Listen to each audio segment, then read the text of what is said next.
leave the company where I was working, where I was president of emergency medicine, also chief impact officer of one of the nation's largest medical groups in the country, where we saw over 32 million patients a year.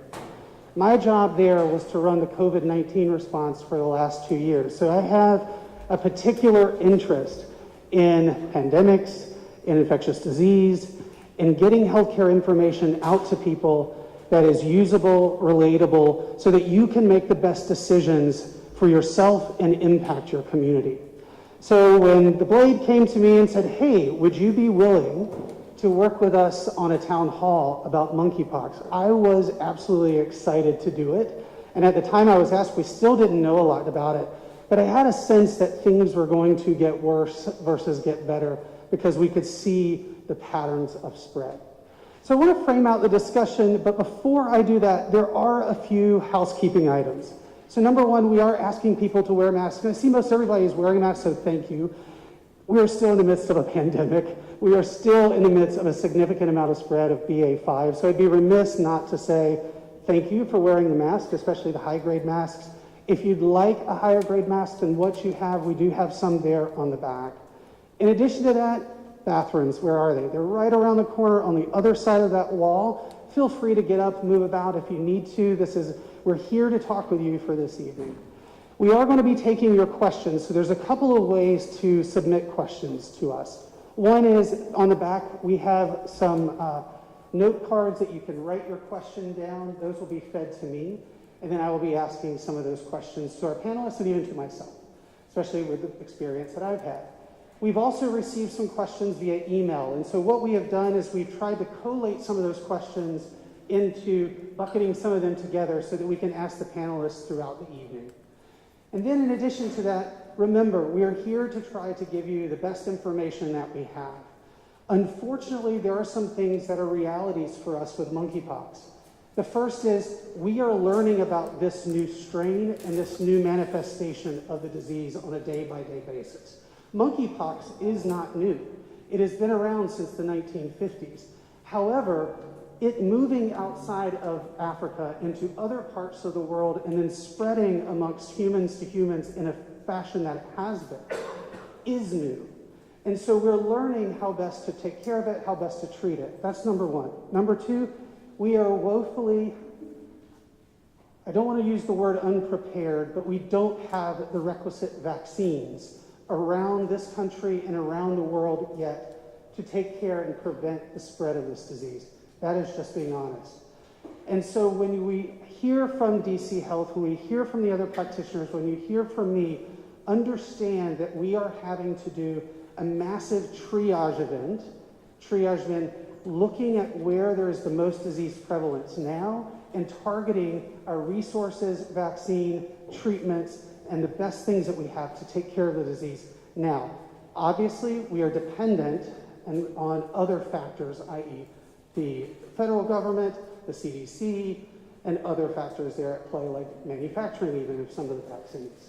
So as we start to talk through what some of the plans are, remember that as some of the framing. That is not to make an excuse. That's just to make sure that we all understand the reality of what we're dealing with right now.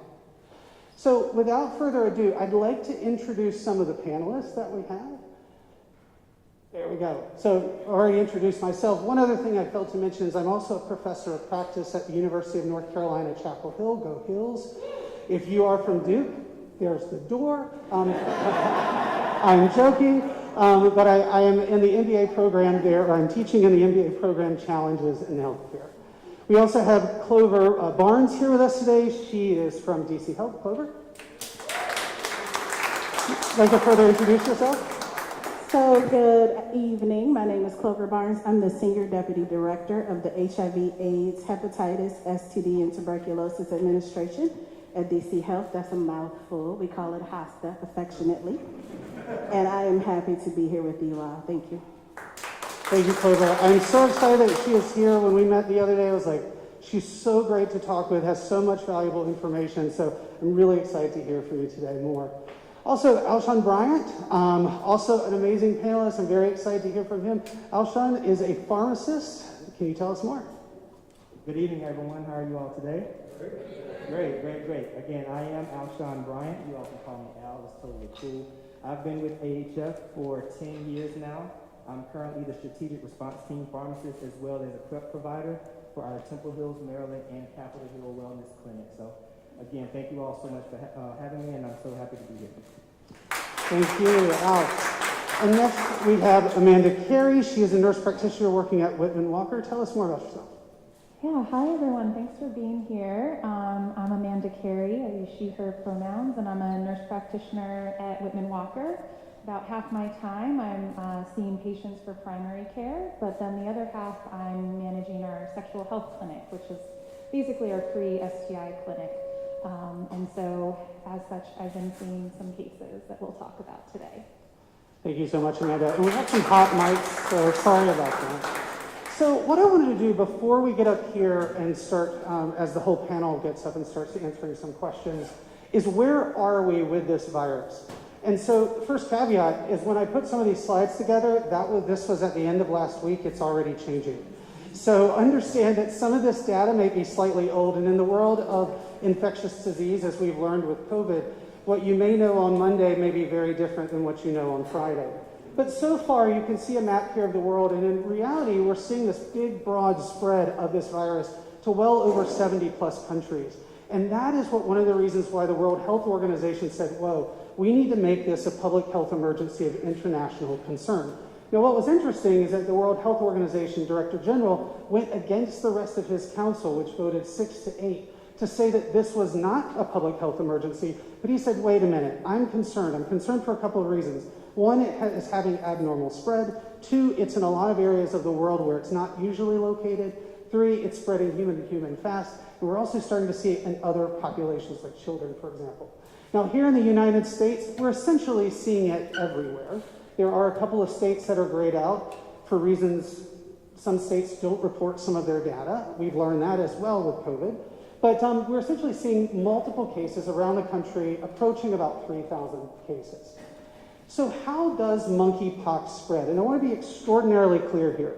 Monkeypox is not a gay disease. As I said today on the news, someone asked me, well, what is the issue with this disease? I said, viruses don't discriminate. Humans discriminate. But this virus doesn't. And the fact is a skin-to-skin contact transmission of the disease. So any type of person, any person who has contact that's direct with skin, with a person who has an infectious rash, can get this disease. Secondarily, there are respiratory secretions that can spread the virus. Doesn't seem to be as large as a transmission mechanism, but can occur. Also, touching other items like clothing or bed linens from people that have been previously infected or are currently infected can cause someone to get the disease.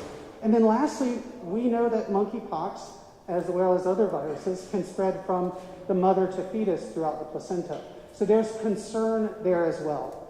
Monkeypox can affect all age populations. So it's not a virus just of adults. It's not a virus of just men. We now know that there are 2 children in the United States that have the virus, and there are a few in the UK as well as the Netherlands. So what are some of the symptoms? Now, I will tell you something that someone told me in medical school. Patients don't read the textbooks, or better said, their bodies don't read the textbooks. So just because these are some of the most common symptoms that people may have, that does not necessarily mean that every person is going to have all of these conditions or all of these type of symptoms. But in general, and a recent study that came out by the New England Journal this past week said that about 60+% of people had fever with their rash. So a lot of times if you have fever and rash, you will see, or an abnormal rash, you'll see evidence of monkeypox. Muscle aches, back aches, flu-like symptoms can be some of the hallmarks of the disease. But what we're also seeing, as Amanda will talk about more in detail what we're seeing specifically here in DC, is that these rash and bumps can be very painful. And what's a little bit different than what we've seen in the past with monkeypox is the location of the rashes can be in the genitalia, in the anus, and the rectum, and around the oropharynx or the mouth. So that's something to watch for after someone has some flu-like symptoms, this development of an odd rash. And here are some examples of these different pox marks. You can see some of them are singular, like here on the finger. You can see some look like back knee. Some of them are around the mouth. So it's really a very concerning type of picture that we see because it mimics other type of rashes that people may have. So what are some of the preventive measures and treatment? So one is masks and gloves, especially if we think or we know that someone is infected. There's also the vaccine, which we're going to talk about. There's actually two, but for all intents and purposes, the Jynneos vaccine is the one that most are using right now. The older ACAM 2000 vaccine was directed towards smallpox, used for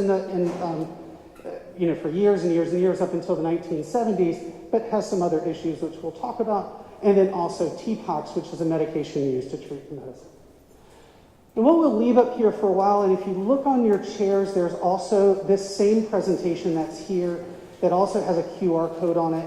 Please click on that with your phone. You can also take your phone and click up here as well. And this takes you directly to DC Health, where you can register for the vaccine and find out more information, and as well as the CDC. And so as I bring the panel up, thank you, Washington Blade. This is such a great opportunity to talk about this important issue. Also, thank you, DC Health, for what you've been doing so far. We know that resources are limited, so we thank you for getting this information and effort together. So with that, we'll start some of the questions. I've got my phone out, not because I'm checking text messages or TikTok, because I'm getting some questions sent to me live. All right. So, Cliver, I'm going to start with you first. Can you guys hear me okay? Because this mic is a little hot. So Cliver, give us a breakdown of what's happening here in DC with you. So currently, we have about 172 cases here in the district. We are working very hard to make sure that we have resources available for all those folks. We are really working hard to make sure that we are reaching out to everyone who's affected. Our contact trace force has identified and provided vaccines for more than 500 close contacts of those 172 cases. Over 90% of those cases are men who identify as gay, same-gender loving, or men who have sex with men, or bisexual.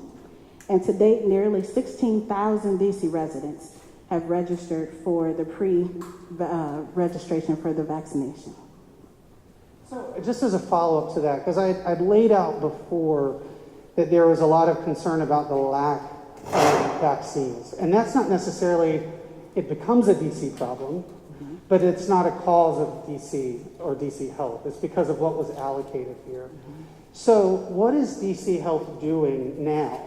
And this is kind of hot off the press as of 6:30. What is DC Health doing now to try to get more vaccine to people that need it? So recently, just this evening, we announced that we are going to temporarily go to a one-dose strategy, meaning that everyone will get one dose of the vaccine to start. For folks who had second dose appointments, most of them have been canceled, except for those who are immunocompromised, in an effort to get as much vaccine out to the public as quickly as possible. What studies have shown is that the efficacy of the vaccine, the first dose, is good for 6 months, and we're fairly confident that we can get more vaccine in before the 6 months time clock runs out. And so we are really working hard to get the vaccine out to as many people as possible to prevent the spread as much as possible. And so with that, there'll be more vaccine appointments available later this week. Excellent. So, Amanda, Amanda, I want to go to you because you've taken care of patients that have monkeypox, confirmed cases, not just suspected. Tell us, what are you seeing? And not only just what are you seeing, just how is that different than the way that maybe you and I were trained in school on what we would see with monkeypox?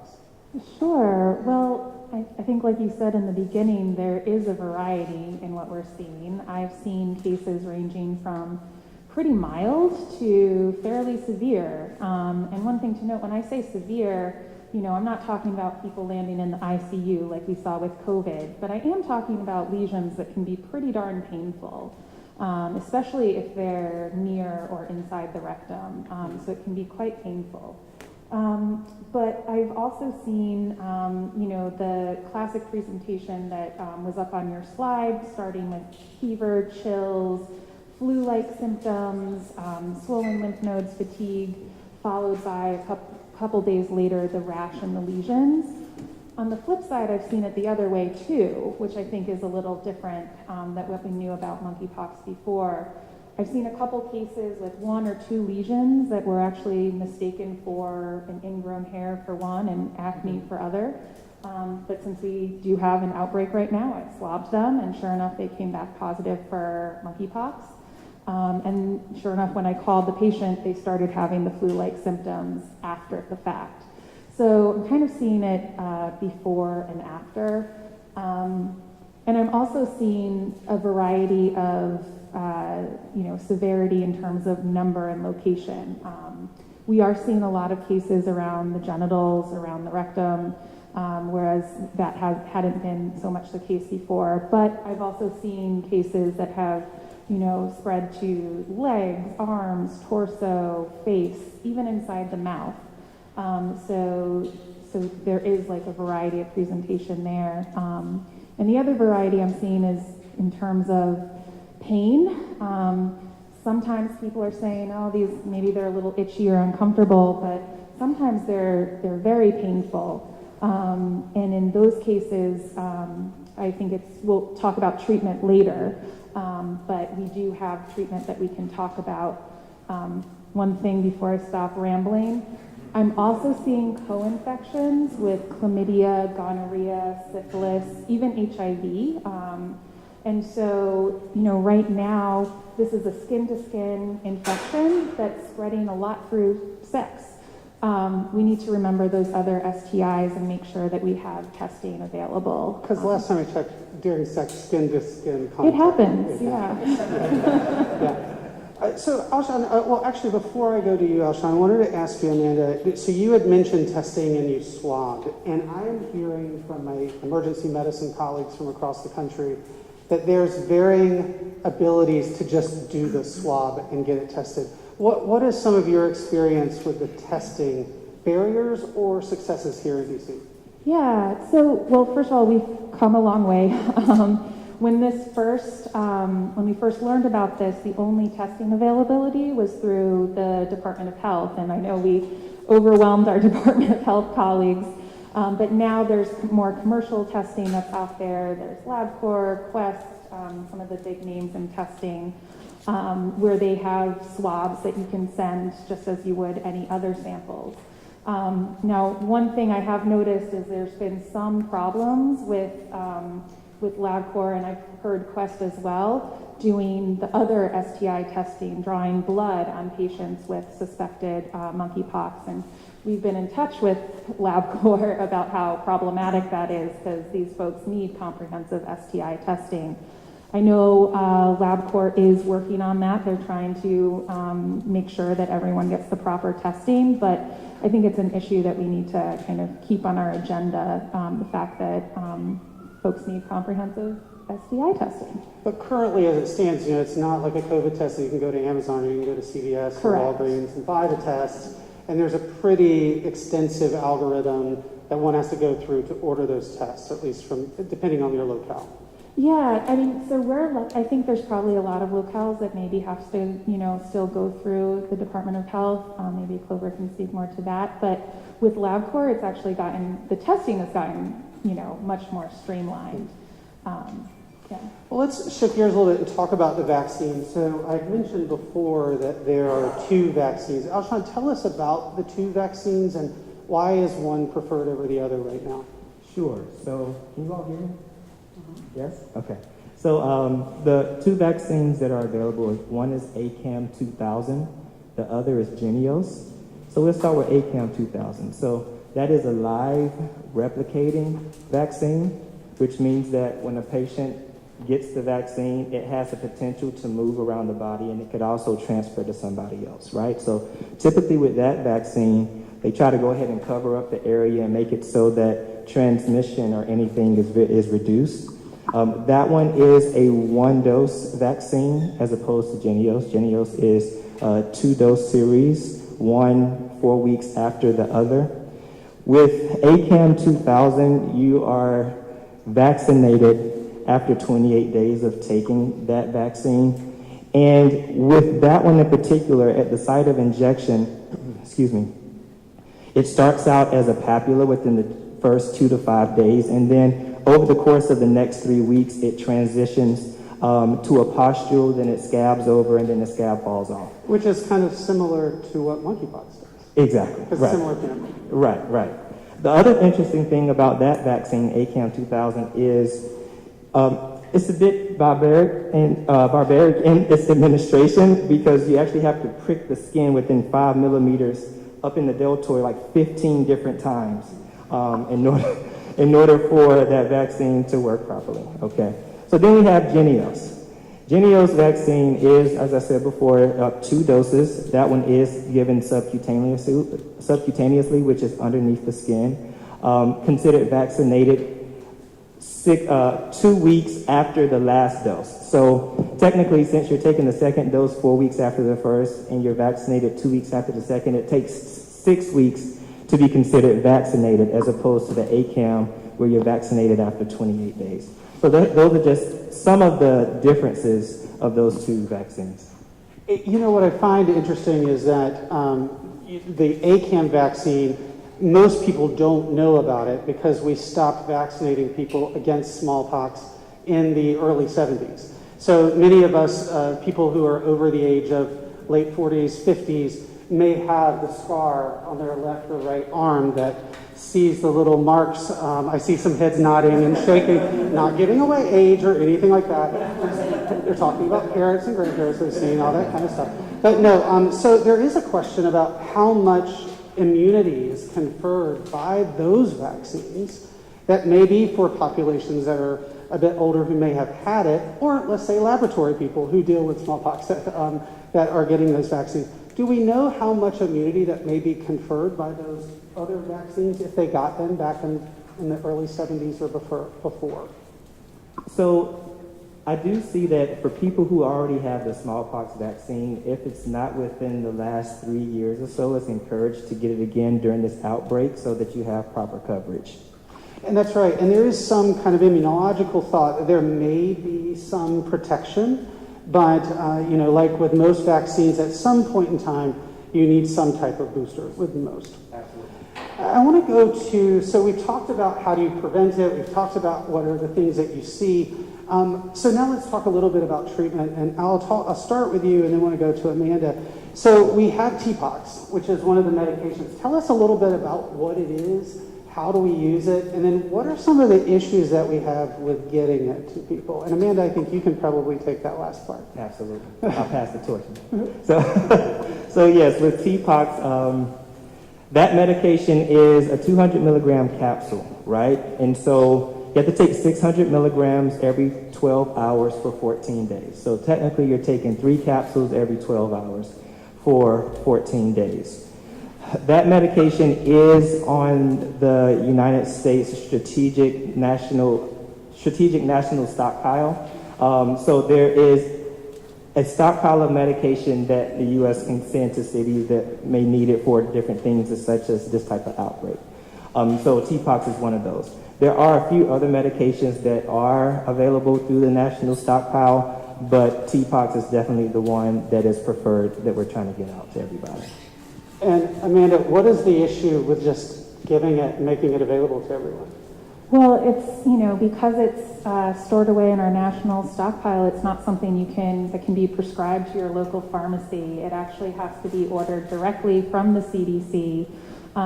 And we're lucky at Whitman Walker. We worked very closely with our Department of Health colleagues, got on the phone with our DC Department of Health colleagues and the CDC to procure a stockpile of this medication for Whitman Walker, but that, that's not happening everywhere. And I think it's, on a bigger scale, we need to make that more available, because I think what I'm hearing is that there's not a lot of access there.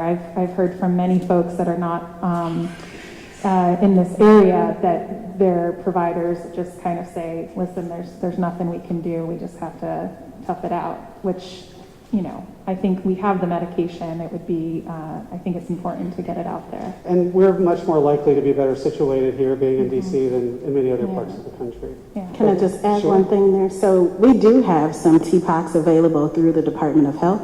We have a process by which providers can request it. We cannot distribute it to patients directly. It has to go to your provider. So if you do have monkeypox and you do need TPOCs or want TPOCs, please contact your provider. Your provider can order it directly from us, and we can get it to them within the same week for most times. Ashley? And I'll also add really quickly, so if there's anybody who may have a severe allergy to any of the components that is in TPOCs, that being gentamicin, ciprofloxacin, or egg protein, is highly encouraged that they not take that medication. So did want to put that out there as well. Before we switch gears, I wanted to mention something about vaccines, and it's particularly important with the news that came out in the last couple of days, and that is, we have 2 children that have been diagnosed in the United States, again indicating the skin-to-skin contact transmission. But vaccines aren't approved for children yet, and so that is a gap for us that we need to recognize, that children under the age of 18 are not eligible for vaccines unless there is some type of authorization released by, I think, the FDA or the CDC. Please don't quote or record that part. But from my understanding, that is not yet approved by the CDC except under very, very special circumstances. So I want to talk about stigma. So I am asked that question all the time because this disease right now, from what we know based upon who has been being tested, has been found within the gay community, the trans community, men that have sex with men. So, Clover, I want to start with you. What are some of the biggest concerns that you have, especially considering your role and your background with Ryan White? What is your concern about the potential for stigma associated with this virus? So we don't want to stigmatize anybody at any time for any reason, right? So stigma can have significant effects of shame and hopelessness, and it can also prevent people from seeking and getting the care and treatment that they need. With that said, DC Health has always been a great supporter of and advocate for all our LGBT community. And while right now the monkeypox is specifically affecting gay, bisexual, and men who have sex with men, it's not uncommon for the disease to cluster within specific populations, and that in no way represents any fault of that population or that community. So it's important that we don't stigmatize the people who have it right now just because they have it, right? At this moment, the cases that we're seeing are predominantly in that community, which is why we have been focusing our limited resources in that community. It's the best way for us to try to pause the outbreak and to quell the spread that is happening right now and to keep people as safe as possible. I'd like to ask, I wrote something in the Washington Blade, came out last week, about how we can't repeat the issues that took place with HIV and AIDS, with monkeypox, because the risk that you run is that if you don't focus your messaging on the community where there is the most prevalence and say, well, everybody can get it and all resources should be for everyone, when there are limited resources, you actually risk the virus to spread. So what is the balance? Amanda, you're seeing these patients. What's the balance between making sure that the message is crafted and targeted to the right people, but also making sure there's broad-based awareness? Yeah, I'm not sure I have an easy answer for you because it's not an easy problem. I think, monkeypox or no monkeypox, we as a society have a lot of stigma and discrimination against folks in the LGBTQ community, anything to do with sex. I mean, just baseline, if we wanted to back up to sexual health in this country, we've got a lot of way to go. And so we're kind of, this is on top of, issues that are already stigmatized. And so I think it's important to just reinforce the message that, the virus doesn't know your gender, it doesn't know your sexuality, it knows you have a body and it wants to affect the body. What's happening now is people are moving in their communities and social networks, and that's where, we're seeing the spread, but it's only a matter of time until we see that kind of affecting more and more people. So everyone needs to be aware that this is something that can help them, that this is something that can impact them. while at the same time making sure the resources, the vaccine, the treatment gets to the people who are most affected right now. And also, what are your thoughts? Because you've certainly been in the HIV community working with that. What are some of the risks to outcomes if there is stigmatization? Yeah, stigma is always something that has impacted, those outcomes. With my experience, a lot of people experience barriers to care, so many barriers to care that are kind of parallel with the stigma associated with them getting into care. I think that the more we stigmatize things, the more people who may need it feel like they might not need it, because we're kind of like carving them out of the equation. And because we're carving them out, they're going out into impact and affect other people. So the more that we do that, the more that we will see an injustice in care as it relates to treatment outcomes. I think it's a great point. One of the concerns is, of course, if you focus the messaging so much on one community and you're not doing broad-based surveillance in other communities, you miss the potential of it growing and spreading in other communities, and then other people thinking, I can't get it, and yet they're spreading it from person to person to person. Exactly. And that's exactly what we saw happen a lot within HIV. So we've talked about what DC Health is doing. And when you compare what DC Health is doing with many other cities, it's really a good job compared with when you take it into consideration with what resources we have available. What's happening across the river or across the border? What's happening, what's happening in Virginia? Because a lot of the people that work and live here in DC, meaning they're here on the weekends or they're working here, they're interacting with folks in DC. So what's happening in Arlington, Alexandria, Montgomery, PG County? So I can't speak for any jurisdiction besides the district. I knew that was coming. I knew you were going to say that. But we do know that our borders are fluid and people work and play across the borders back and forth. So we do have a regional work group where we work very closely with the state health departments in Maryland and Virginia to try to make sure that our strategies align and that we're communicating and discussing all the issues that are affecting our residents across the border. With the way that this vaccine strategy has been rolled out, the vaccines that we get are reserved for district residents. It's based on your residency and the number of cases in each jurisdiction. So right now, the vaccine that we have is for district residents. But we actively are meeting with Virginia and Maryland about their strategies and how we can coordinate and make sure that we are all doing the best we can for our constituents.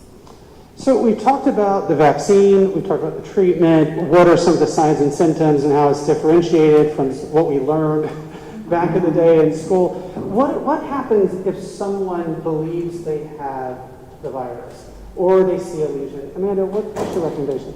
Yeah, so if you think you have the virus and you have an active rash or lesion, we can test that. And so reaching out to Whitman Walker, the Department of Health, your own PCP, ideally they can test it now that, commercial labs are involved in the testing. But definitely just come on in, get it tested. If you're having those flu-like symptoms and you're worried about it but don't have a rash or a lesion, unfortunately at this point we can't test it. We can't test it before there's a rash or a lesion, so it's something to keep an eye on. But you could have COVID. Yes, that was, you stole my punchline there. Yes, please, no, it's okay. But please test for COVID too, because if those flu-like symptoms in that first stage can be very similar, so yeah. So I want to talk about, you've heard me say now multiple times that one of our biggest issues with combating this virus is resourcing. So what can we do locally and federally to advocate for more resourcing? I'll put you on the spot, Clover. I'll try and start you. What can we do to advocate? What can we do to advocate? I think it starts here. I feel like it starts with having a conversation with the community, addressing the elephant in the room, addressing questions, and let's kind of talk about ideas, I'm so grateful to DC Health and Washington Blade for putting something like this on. I feel like these are the type of things that help rally people behind the cause, behind an initiative to help propel and move something forward. So I think it starts with community engagement like this, Yeah, I mean, I think everyone should feel empowered to reach out to lawmakers, reach out to your members of Congress, reach out to, you know, the White House, I think use the like the local community resources to really band together and call for more action. And I'll just close this out by the best thing you can do for us right now is to be informed, is to register through the pre-registration site to get yourself vaccinated, and to make sure that you're visiting monkeypox.dc.gov to get all the latest information for what's happening and make sure you can protect yourself as best you can. And one more thing, to help spread the word, tell your friends, tell your family, you know, to take this seriously. Because the more we talk about it, not only in this type of forum, but outside of these walls, I think the more educated people will be. So we have a number of questions that have come in from the audience via email, as I mentioned. I've pulled some of those and some of the comments that we've already made. But I also want to give you the opportunity to ask some questions as well. Steve in the back has a few questions. I'm going to run around with the mic. I'm going to hold the mic so that we're not having to clean the mics off and things like that in between people. So I'm going to first, while we're getting some of these things together, I'll just ask, is there a concern with current messaging that will create stigma in which straight people avoid casual interactions with gay and bisexual men? Amanda, I'll ask you that question. Yeah, I mean, I think getting back to our earlier comment, of course there's a concern because the stigma, there's already underlying stigma there. And so I think, again, kind of getting that message out that anybody with a body can get this under the right circumstances. And I think it's also important to, you know, empower people too, because, you know, spreading the message that, oh, everyone can get it without also telling people that we also have the tools to prevent it, to treat it. I think that's also really important because we do have those tools. We just need to make them more available. Yes, so we need more of them. A question from the audience, is there data about the percentage of infections not occurring from sexual contact? So I'm going to defer that one to one of my DC Health colleagues who could be seen afterwards about how it's actually being transmitted. There we go, Dr. Mangala. Yes, my name is Anil Mangla. I'm the state epidemiologist. So our team does all the contact tracing, all the assessments of all the cases that we have. Out of the 172 cases, we have at least about 5 cases that have been other than sexual contact. So there is, again, as we had discussed earlier, it's skin-to-skin contact, and so, you know, we've seen that also. 3 of the cases we had lesions on their tongue, in their mouth. They had no sexual activity. Some of them even had condoms on, even then they got it. So it is very clear that this is just not a, you know, sex act that's going to cause them to get infected. It is the skin to skin. It is, like we said, respiratory secretions, meaning during kissing, hugging, and things like that. So again, that close contact is very important. And, you know, just to add on that, excellent, thank you. To add to that, if you're only testing gay men in STI clinics, guess what? You're probably going to get a lot of gay men with STI or having sex with the disease. So there's a selection bias that has been occurring, and until you get a more broad-based surveillance, it's just like with COVID in the initial early days.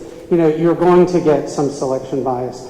Here's a question. Individuals are being asked intimate information on the number of partners, if they've had sex for money, if they're going to sex parties. What is DC Health doing, Clover, this is to you, doing with the data? And how much is protected?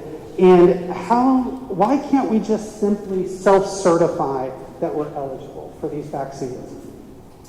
So I'm going to answer a little bit and then may kick it back to Dr. Mangala here. But that information is de-identified, so it's not linked to the person who submitted that information. We use that information in aggregate to understand what's happening with the population and to identify the risk as you're pre-registering or registering for the vaccine. So that's not information that we can tie, like Dr. Mangala said he had sex with 5 people. That's not what. Sorry, Dr. Mangala. That's not how we're tying the information back. Okay, so it's an aggregate group of information. So we've heard there have been, this is probably due to, or I can answer this question too, there's been 0 deaths associated in the United States. How many hospitalizations have there been nationwide? But we'll go first to DC. Do you know the number of hospitalizations here in DC? The hospitalizations we've had are more due to pain management rather than anything, or rather than the severeness of the disease. And that's been the same response in, around the United States as well. There have, of course, been deaths associated with monkeypox in Africa. This is another reason why we need to focus our efforts on controlling and preventing diseases in other places around the world. We're all connected. If someone catches monkeypox after their first vaccine dose, do they still need a second dose? Alshon, I'll go to you, and then Clover.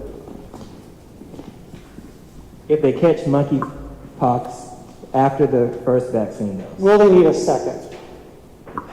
So CDC recommends that if you've been exposed within the first 4 days to that you get the vaccine, right? Anywhere between 4 to 14 days, the symptoms are, you would still possibly get the monkeypox if you were exposed, but the symptoms would go down.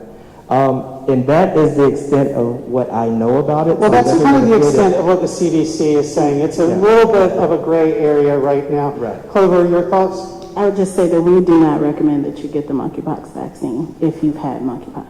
That's right. So what I have always said, even with COVID, and as we learn more, that is today, that is the recommendation today, as we go further, as we learn more, that recommendation may change. So this is important for you to always pay very close attention to what the recommendations are, but also to talk to your primary health care provider. You may have a special circumstance, immunocompromised state, be taking a medication that may cause you to have an immunocompromised state, where there may be a reason or rationale for you to get a vaccine. So this is an important one. It's a gray area right now. So Alshon, correct, Clover, correct. I mean, not that I'm the arbiter of correctness or not. That is what we are learning so far. All right. And also raise your hand if you have a question, because I'd love to hear that from other folks too. Okay, you first. Great. Thank you all so much. Thank you, DC Health and Blade. Andrew Zappel of the DC Center for the LGBT Community. A lot of the focus has been now on prevention through vaccines or treatment. But we know that there are not enough vaccines right now. You can walk to any CVS and get one, that there's going to be a delay.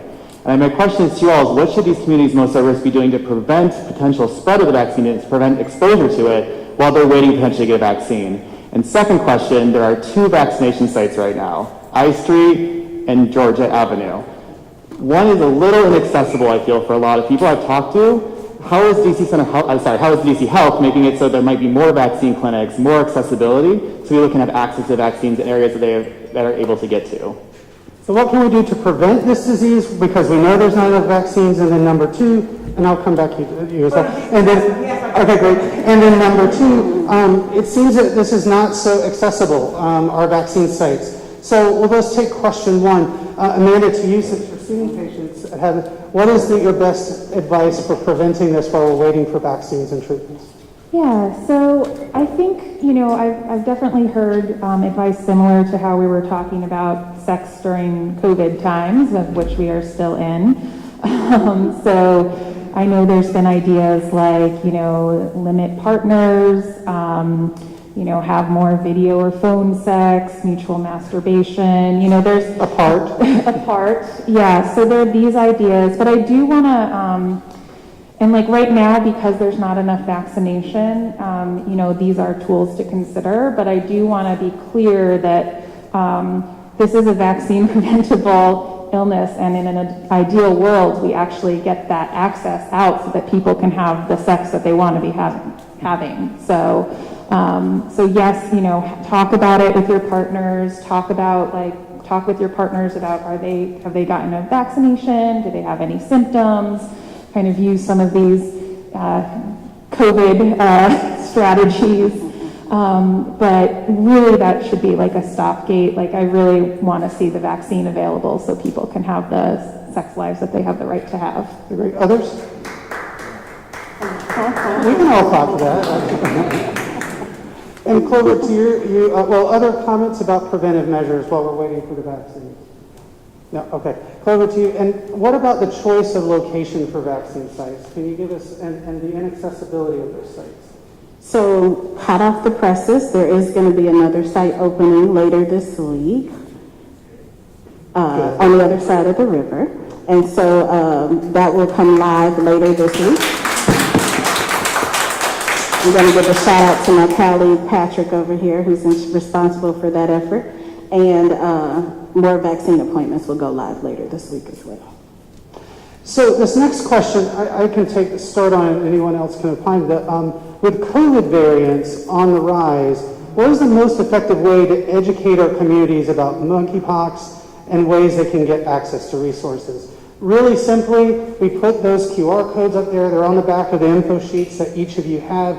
The Washington Blade has done an excellent job of highlighting monkeypox, ways that you can get resources. So please make sure that you're utilizing those resources, checking up frequently to protect yourselves and protect others, especially because I know how it happens. You talk with your friends, you have conversations with your friends, you talk about what do you know, and this is the best way to get the accurate information out there. Your influence network is the best way to get information out to people. It just needs to be accurate.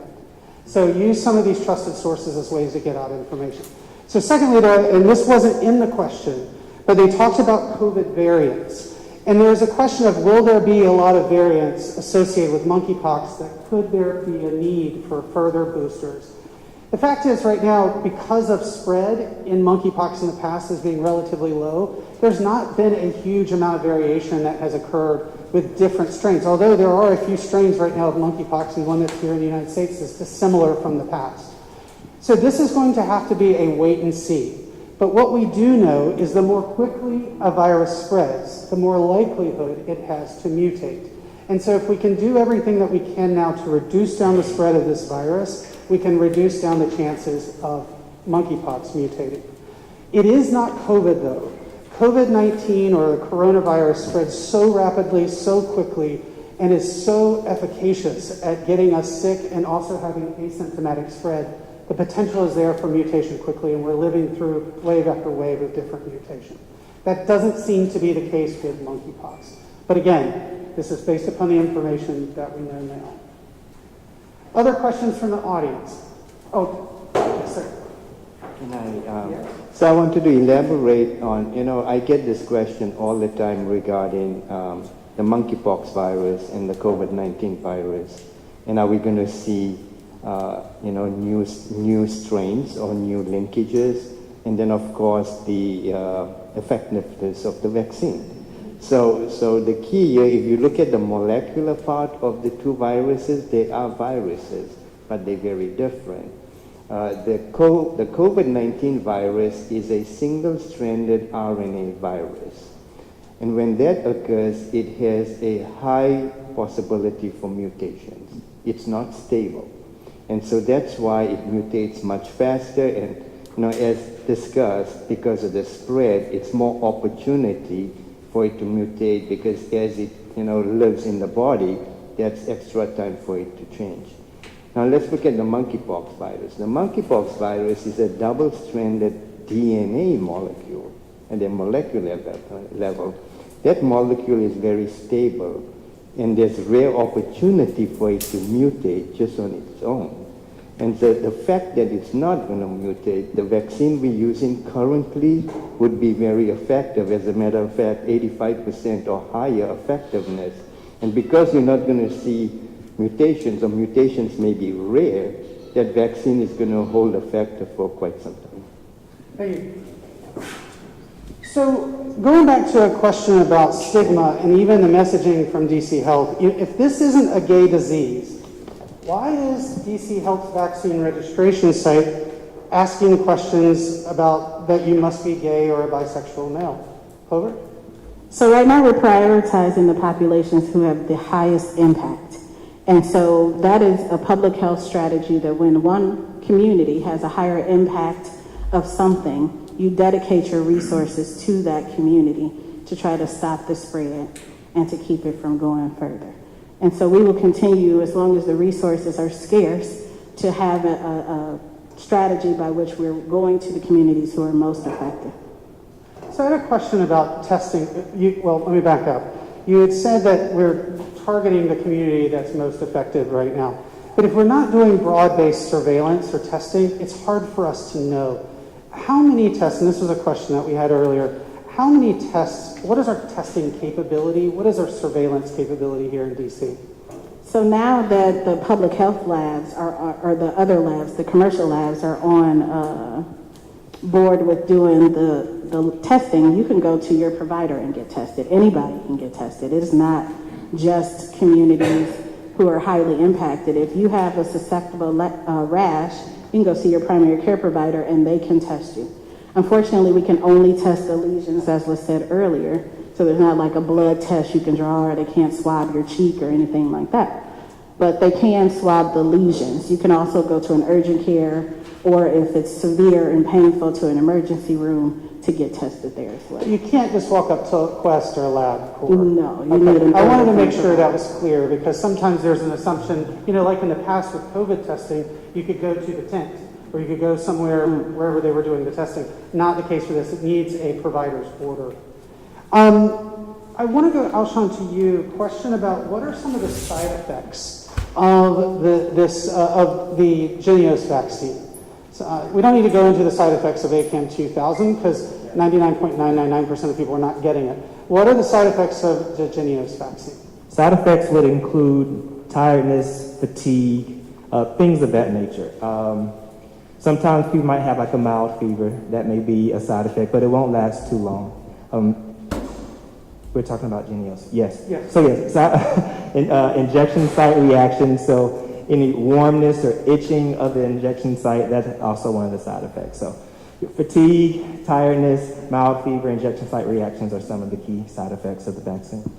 So this question is from an ID doctor, and the question I think is a good one, because as an ER doctor I face the same concerns, and that is why are we being told, and why are patients being told to contact or connect with the CDC for information about this virus? I mean, we did it here. We said, hey, here's information for you in the CDC. But as we have learned, sometimes the CDC and the Department of Health has challenges with communicating effectively to patients, to providers, on the best way to seek treatment, to get treatment, to avoid the disease.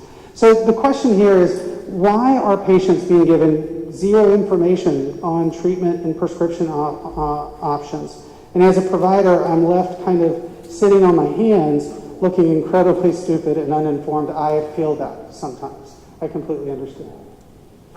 Well, I'll start out by saying that's unfortunate. We do have weekly calls with providers in the district about monkeypox and the response. We invite any provider in the district to join those calls. They're very highly medical and scientific, so they're for providers only. But we talk about how to get TPOXX, what the labs are doing, any questions people have about swabs, and so forth. If you see me before you leave, I can get you the information to make sure you can get on that weekly call. We also, I feel like sometimes the information is so new and so novel that not everybody has the best information, and sometimes CDC has the best source of information for what's happening. But as the response evolves, we do update providers weekly with the information that we have and how we're responding to the response.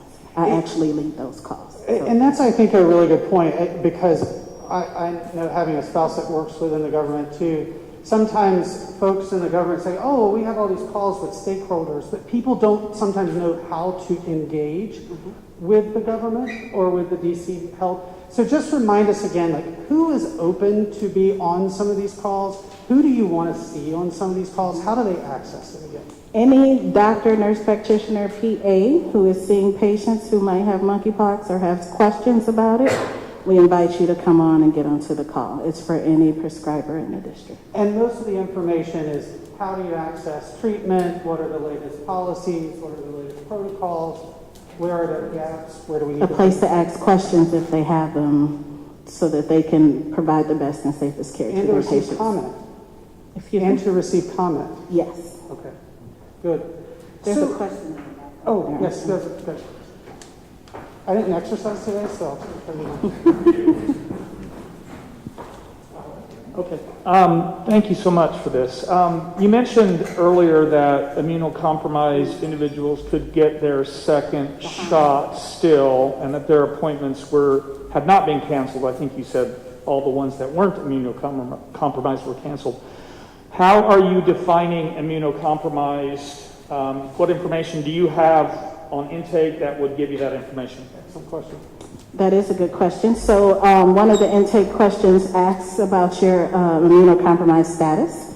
It includes everything from HIV to having arthritis, being on steroids, anything that can compromise your immunity, and we ask you to self-report that.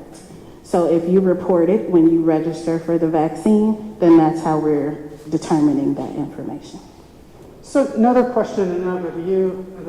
What is DC doing for individuals who test positive who don't have the resources to isolate?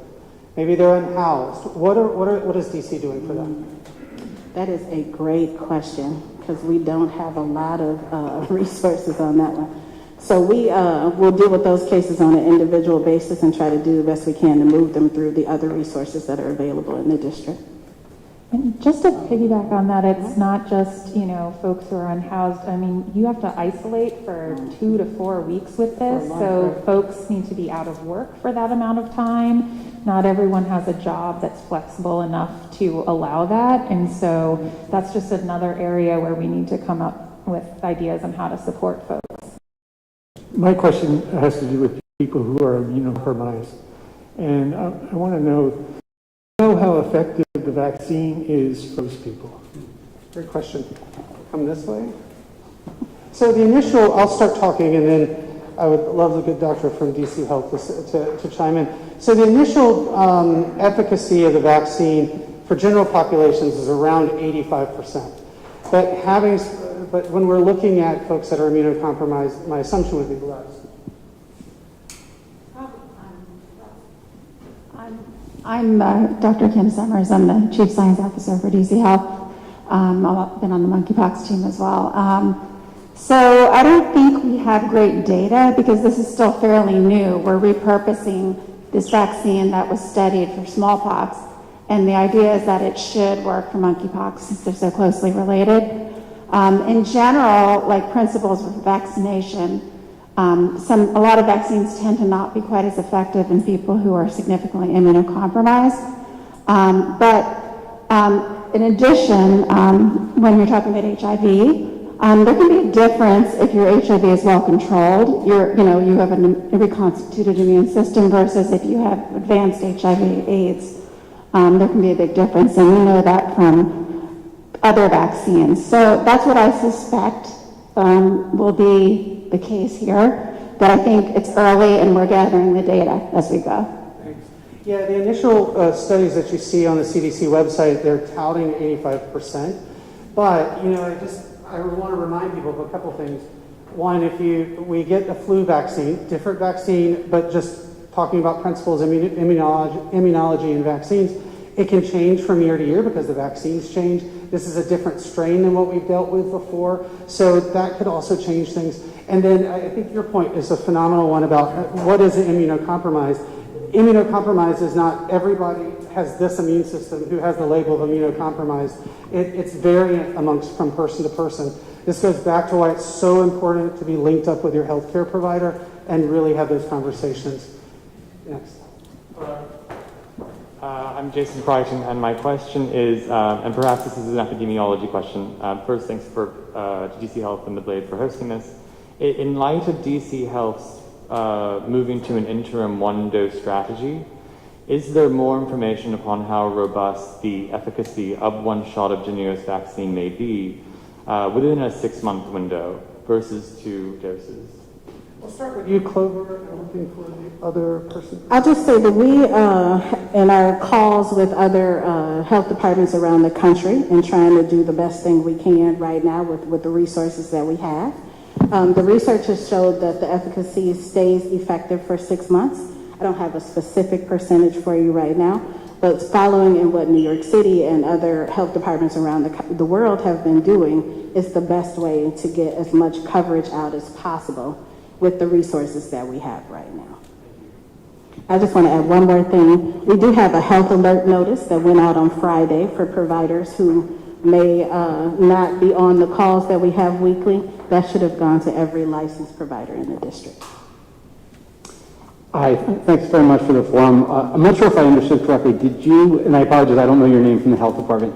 I'm Clover, Thank you. like the little green things that grow on the ground. Did you just confirm, I just received an email from the health department stating that there will not be a second dosage scheduled at all. Is that what you were just referring to a second ago?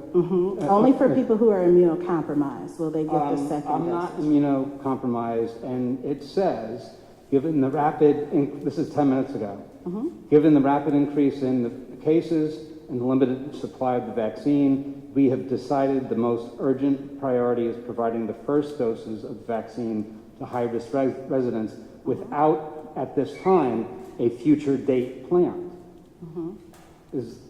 I'm not sure, is that what you stated? Because that wasn't clear. Yep, that's what I stated earlier. For everybody, not just immunocompromised. Only the immunocompromised folks are getting the second dose. Everyone else's second dose will be delayed, not discontinued. Just remember that part of the rationale just is there is likely a need for well over 100,000 doses of vaccine. And what is the number that the city was allocated? Somewhere around? I believe we have somewhere around 12 to 14,000. And so I think the concern was giving that second dose, you're now only protecting a relatively small group of individuals when really, based upon some of the evidence, that there's a 6-month window that you would have for protection with a singular dose. Actually, this is just to piggyback on all of that. As someone that is not technically eligible but still concerned about exposure, with this new strategy, and we were also at the press conference last week when Dr. Nesbitt talked about kind of like how you all were receiving it from the federal government. With this new strategy, when do you feel that the eligibility will open up, just prospectively? That's a good question, and I can't really say right now. We are hoping that we're going to get more doses of the vaccine towards the end of August to early September, a larger quantity, but we're not sure about that right now. That's not outside of our control. But as we get more doses of the vaccine, the eligibility will evolve as we get enough that we can move it. We encourage everybody to pre-register. It's not just open to the target population right now, it's open to everybody. And as the eligibility changes, then more vaccine appointments will be available. I'm heading over this way next, but as I'm going, there was a question about someone who had a family emergency. They were supposed to have their shot, but because of family emergency, they have to leave. What happens to them? Is there a way to reschedule these appointments? Oh, that's a great question. I'm going to turf that to Patrick over here. And if you're walking that way, I'll walk this way. How about that? We'll double team it. Thanks, Clover. So if somebody misses their appointment, they can let vaccinatedc at dc.gov know. They will go back into the queue to receive a future invitation to be schedule their appointment. They just can't reschedule because we've already moved that dose on to someone else. Question? Yeah, I have a couple. Is there any way to forecast, like COVID, when there may be a home test kit available? No, not at this point. Secondly, what are you doing on sex apps like Grindr and Scruff or Wires? That's a great question. We actually are working on something to target there actually right now. So our plan is to have some more targeted social media out there coming up soon. I want to ask this question over to you, Amanda. What are, and this also Clover, and also all of you, how are we and how should we be addressing some of the concerns for racial bias as it's concerning with not only access to vaccines, but to treatments, and also just provider care, because that is clearly an issue here in the city and around the United States. Amanda, I'll start with you. Yeah, I mean, well, we know we have baseline racial disparities in health, and so, you know, it makes sense that, you know, with a new health issue, we're going to have to really address those disparities and focus on them. I think, you know, I think it's getting the resources to the right places. So I know there's going to be a vaccine location opening up in Southeast to really focus in on our Ward 7 and 8 community. I think we also have to, reconcile with like a baseline kind of lack of trust in healthcare that kind of stems from a lot of these racial inequalities and racism. And so I think, again, not an easy answer because this is really a problem that goes a lot deeper than any one issue, but it's something that, we ought to make sure that resources are in locations that reach everyone and get the message out to everyone. I'll just add that we have done some clinics, targeted clinics in different organizations to try to kind of meet people where they are. So you may have heard in the press conference that happened last week where Dr. Nesbitt spoke about a clinic we have with an organization named Us Helping Us. We have a couple of other more targeted clinics planned for communities that are harder to reach.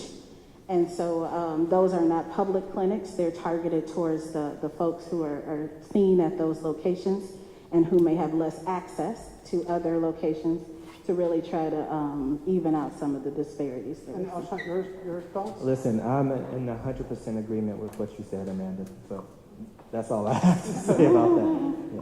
Okay. Good evening. Joseph Reeves here, pronouns they, them. Also a proud resident of Ward 5 here in Washington, D.C. And back to the point that was said about isolation, because this also meets kind of like the D.C. housing crisis. Because if you're living in D.C., especially if it's D.C. proper, it is highly unlikely that you own your own home where you can just isolate and be by yourself. So I just wanted to say that piece as a commentary in connection with the isolation. But my actual question is that we have heard a lot about co-infection. And kind of like my concern as someone who is vaccinated, boosted, and even after I was boosted, still contracted COVID. And then even kind of like with the accessibility around comprehensive like STI testing, and this is, I guess, this is kind of like more for public health providers, but how even though we've seen so much of DC open back up, so many of our public health providers still are not doing walk-up testing for people. So that means a lot of the people that need the testing the most are not getting access to it. So I'm guessing, to put it in a nutshell so that I'm not dragging the evening, when it does come to like those co-infection questions, what are we going to do to possibly lift the age requirement for getting that second booster? Because right now it's like you either have to be over 55 or you have to be immunocompromised. And for me, as a Black queer person, I consider myself immunocompromised to everything simply because of my social location. So just going back, now we're still in the midst of another pandemic, and so we have to consider that while we're dealing with COVID, because it's definitely not gone away to your point, we also have monkeypox. So just as an aside, what are we doing from a testing strategy with monkeypox? We already talked about the vaccine strategy. What are we doing also to make sure that we are getting the vaccine to the right people who need it in the right locations around us? And I'm talking about not the monkeypox vaccine, I'm talking about now COVID vaccines. So we have COVID centers in all 8 wards around the district. And so you can visit a COVID center and get a vaccine if that's what you need. The questionnaire, I believe, does have a question for if you're immune compromised, and you can check that box and you can get the COVID vaccine sooner than being 55. Question here. Can you talk about what populations it's recommended that folks not get the monkeypox vaccine? I've specifically had someone who has eczema, who has a skin condition, sort of understand that maybe it's recommended they don't get the monkeypox vaccine, they'd still like to. So just sort of your sense of like what types of individuals or what conditions might make you say, I shouldn't get the monkeypox vaccine based on the science we have right now. Al? So I know about the severe allergies. I'm not well versed in that question that you have there, so I can definitely field it to someone who may be more familiar. Yeah, I wonder if there's some confusion between the ACAM and the Jinios kind of embedded in that question, because, you know, for the ACAM, there are definitely people who shouldn't get it, folks who are immunocompromised, because that is, that vaccine can replicate, and you can actually get symptoms. And if you're immunocompromised, you're more likely to get that. I think for the Jynneos vaccine, aside from, history of severe allergy reaction to vaccines, I think there's not the same limitations. Absolutely right. So the issue with ACAM is, as you mentioned, it's a live virus that can replicate. That's the reason why the old school smallpox has to be covered, because it can move around. So if you're on immunomodulating medications, it can even allow that virus to even spread more. People that are getting steroids in the eyes, the virus can attack the eyes. So there are a lot of potential negative outcomes that can be associated with smallpox. Smallpox vaccine, ACAM 2000. But just to be very clear on something here, smallpox is not monkeypox. Smallpox, they're ugly cousins. Like smallpox is a very ugly cousin, but what is it? Like almost a 30% death rate associated with it. So when you're making the risk assessment of do I get the ACAM 2000 or do I take monkeypox, the answer is very clear. I take the ACAM 2000. Wait, did I misspeak? If there's a potential you have smallpox, then ACAM 2000 is the way to go. But with monkeypox, with a very low likelihood of death, with a low likelihood of other type of issues associated with it, there's a much higher risk associated with ACAM 2000 of having complications associated with the vaccine. But that's one of the reasons why that vaccine is not broadly available, is not even available in most cases. That's why the focus is on Jynneos. Any other commentary to that? Good? Okay, next question. Oprah's job is hard, folks. Let me just say this is about the Jynneos vaccine. Nothing in the package insert for that says anything about contraindications with eczema. Perfect. Any other comments or questions? I've got a couple. Sorry, I don't mean to be a greedy bitch. I got two more. One of the best things that happened in the 2.5 years with COVID is there was a central website, I guess it was HHS or CDC, where you go in and plug in your zip code and be directed to local resources for testing and treatment. Do you foresee that at all, and would it be CDC again? That's a good question. I'm hoping it doesn't get that far, but if I'm being honest. But if it does, then we would work towards those resources. One more question. Yep. I absolutely love how you partner with iOS, iPhone, and did that exposure notifications. Literally every time I go to the gym, I get one after. Do you see a potential where you could piggyback on that, since so many of us already have it, and alert us when we may have been exposed to? We don't have anything about that right now either. Hopefully we won't get that far. Good question here I have, I'll get to you next, is as we are, actually two. One is as we are ramping up the outreach to providers, and we've talked about this a little bit, but how can we make sure that we have some level of consistency with the information flowing out? Like, what is the cadence of information so that providers can come to expect, on this date there'll be updates coming from DC Health, and therefore I need to then get information out to my patients a few days following. What is the cadence of information? How frequently is it coming out? So we do a health alert notice when there's a significant change or some alert that's coming to the way that people are going to treat or prescribe around a disease. Currently, we've been doing the weekly calls to just be kind of in touch and consistent with the communication, because things are so new and have been changing so rapidly in order to keep up. The Monkeypox website also can give you information and can also help you get in touch with us if you need more specific information from a provider perspective. Thank you.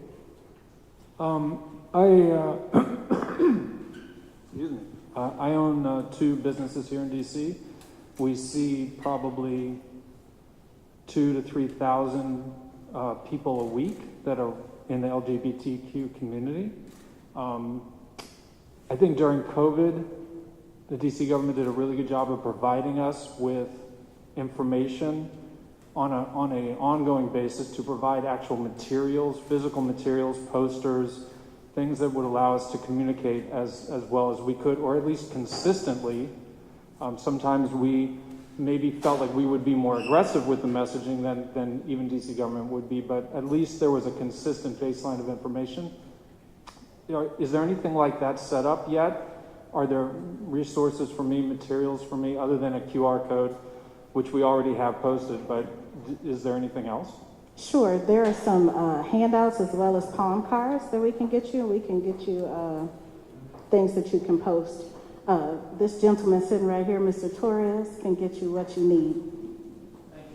In light of that, I had a question that came through about what should facilities, non-healthcare related facilities that have just the general population mixing and coming to it, do to protect their patrons, protect their staff members from contracting this disease? The words they use, or the things that they use here with apartment buildings, gyms, or restaurants. So I feel like in this age of COVID, all the things that we do to sanitize and keep things clean are the same things that we need to do. You know, COVID hasn't gone anywhere with the envision of monkeypox here with us. We need to continue to be vigilant about our hand washing, wearing masks. All those good things help protect us from all the germs, but mostly from the ones that are most contagious. So if we continue those practices that we started during COVID, I think we'll be in good shape. And I want to ask Clover you a question. You're on the hot seat.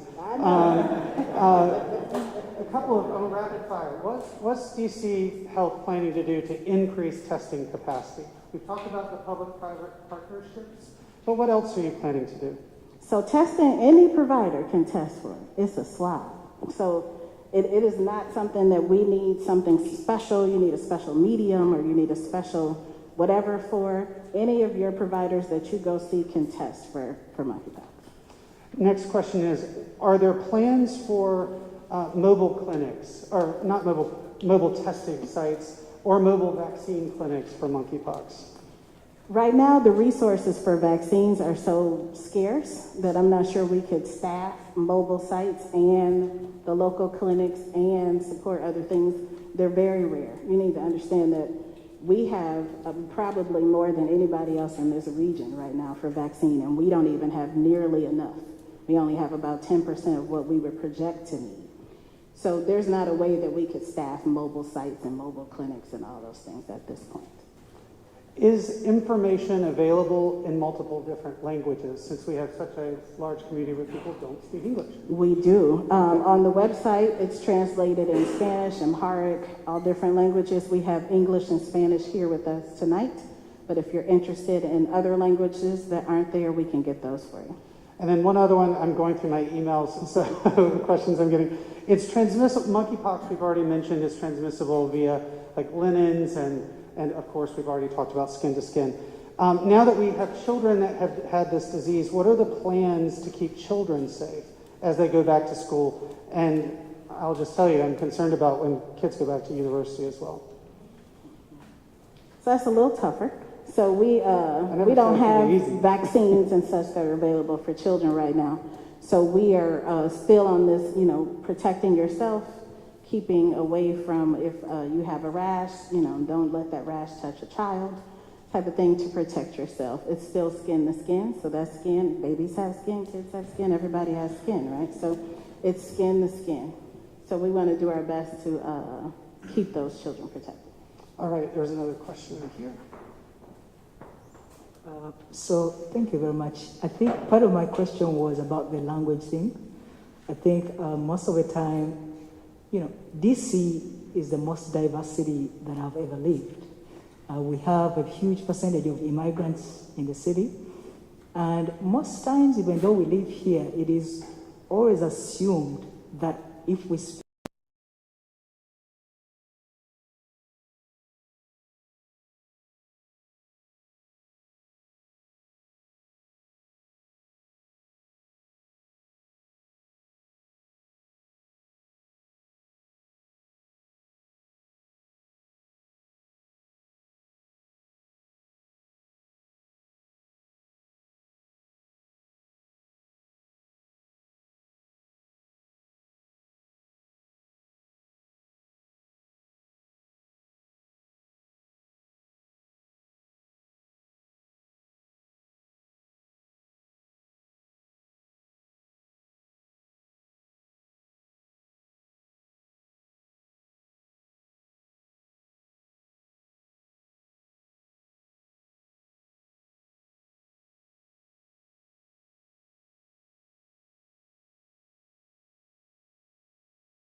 You only have 10%.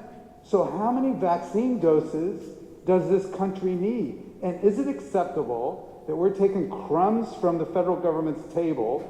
They have a stockpile. Why wasn't there enough vaccines in this stockpile? It's not some new exotic, situation that's come down the pipe. So I'm sorry if I'm a little bit upset. No, we are too. Out there, and just also want to thank you for this forum and appreciate all the leadership you're exercising. I would echo that. That frustration is really great. As we started talking Friday at the making the decisions of who could and who couldn't get the vaccine first and second, that type of process of triage is all occurring because we don't have the resources, and that is an uncomfortable, unfortunate, and unnecessary reality that we're facing. So I think your point is spot on. I don't work for the DC government, so I can echo it and say yes, absolutely. But I think we could all say that too. Yes, Amanda? I just wanted to echo that in terms of I don't think it's acceptable, but even to back up the fact that this has been spreading in different West African countries, Central African countries, without having the vaccine appropriately available there, I think that goes a lot further back than what we're dealing with now. Absolutely. None of it is acceptable. So we are at time, so I'm going to wrap up. And I didn't ask you guys this question, but I'm going to ask you, so buckle up. No, it's pretty easy. You got one opportunity. What is the last thing you want folks here left with? What is the high-level thing you want them to know about the disease, about the treatment, about the vaccine, about the response? Alshon, I'm going to start with you. Like I said before, I think community education is very important. Having the conversations with family and friends so that we can all help educate and become aware of what's going on together, and we can actually do something about it as a community. Yeah, and I echo that, and I guess to piggyback off of our last conversation is really, I think it's important that we're all advocates and we work together as a community. I think we need a more robust federal response that we've been getting, and frankly, a global one. And so I just want to make sure everyone feels empowered to talk to their lawmakers.